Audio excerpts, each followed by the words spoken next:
teras rumah dan teh yang dingin. Sore itu langit di atas Bandung berwarna ungu kemerahan, perlahan berubah menjadi gelap. Di teras rumah kayu sederhana yang catnya mulai memudar, duduklah Pak Darmo. Di hadapannya ada cangkir teh melati yang sudah lama diseduh. Uapnya sudah hilang, rasanya pasti tawar dan dingin.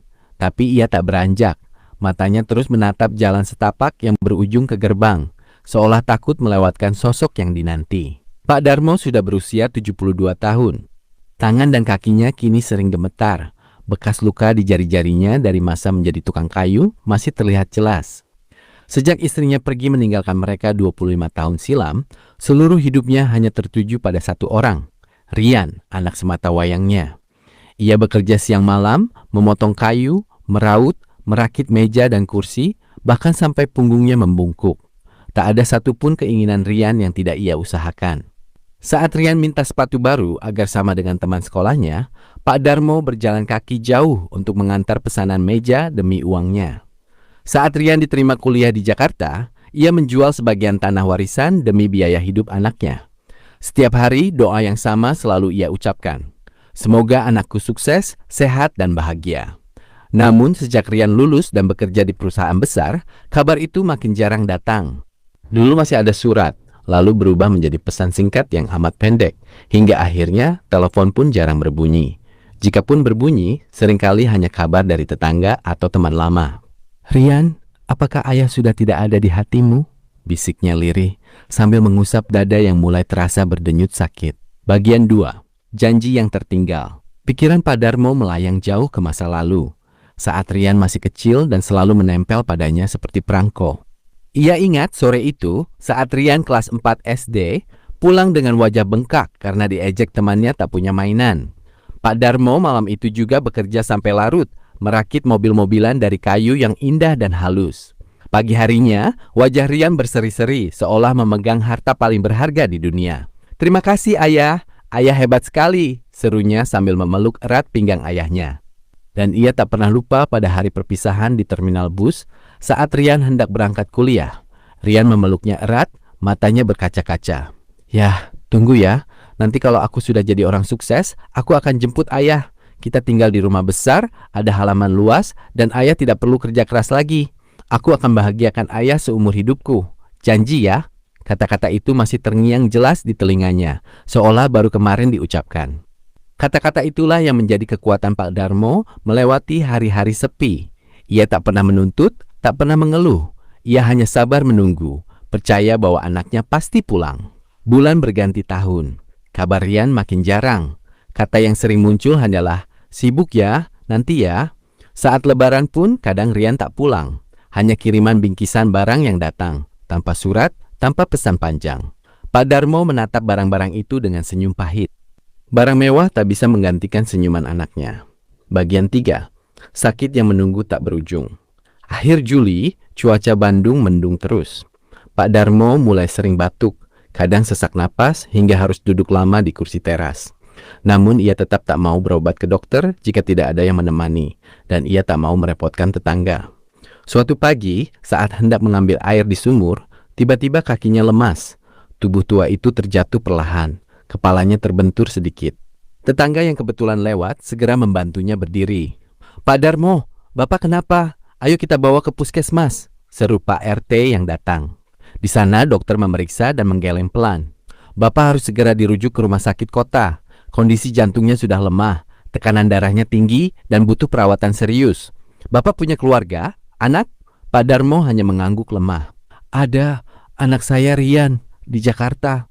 Pak RT segera menghubungi nomor Rian. Kali ini butuh waktu lama sampai telepon diangkat. "Halo, siapa ganggu sekali pagi-pagi begini? Saya sedang rapat penting." Suara Rian terdengar keras dan ketus. "Maaf Pak Rian, ini Pak RT dari kampung. Ayah Bapak masuk rumah sakit, kondisinya kritis. Dokter minta keluarga segera datang," ucap Pak RT dengan nada cemas namun sopan. Ada hening sejenak di seberang sana, lalu terdengar helaan napas kasar. "Ya, sakit lagi. Padahal saya lagi sibuk sekali ada proyek besar. Apakah tidak bisa obat biasa saja? Nanti kalau sempat saya pulang. Sudah dulu ya." "Tapi Pak Rian, ini serius." Tut tut tut. Sambungan diputus sepihak. Pak Darmo yang mendengar samar-samar itu hanya menunduk, lalu meneteskan air mata pelan yang mengalir di keriput pipinya. Hatinya terasa lebih sakit daripada tubuhnya. Namun ia tetap berbisik lemah. Tak apa, Rian pasti lelah bekerja. Ayah mengerti. Hari berganti hari. Pak Darmo terbaring lemah di ruang rawat kelas 3. Sesekali matanya terpejam, sesekali terbuka menatap pintu ruangan, berharap sosok anaknya muncul. Setiap kali perawat lewat, ia bertanya pelan, "Apakah anak saya datang?" Namun jawabannya selalu sama, "Belum." Malam terakhirnya, ia tampak tenang. Ia menggenggam erat foto usang Rian saat wisuda. Bibirnya tersenyum tipis, lalu perlahan matanya terpejam selamanya. Tangannya yang kasar masih memeluk foto itu erat. Bagian 4. Air mata penyesalan. Berita kematian baru sampai ke telinga Rian 2 hari kemudian, saat ia sedang istirahat di kantor setelah rapat panjang. Kali ini peneleponnya adalah perawat rumah sakit.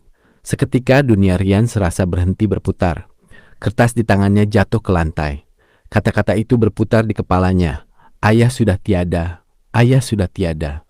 Ia melesat pulang secepat mobilnya bisa melaju. Sepanjang perjalanan, pikirannya penuh dengan penyesalan. Ia teringat betapa ia sering mematikan telepon ayahnya, menganggap gangguan. Ia teringat janji yang diucapkan di terminal dulu, yang kini terasa seperti ejekan pada dirinya sendiri. Ia punya jabatan tinggi, uang banyak, mobil mewah, tapi semuanya terasa kosong melompong.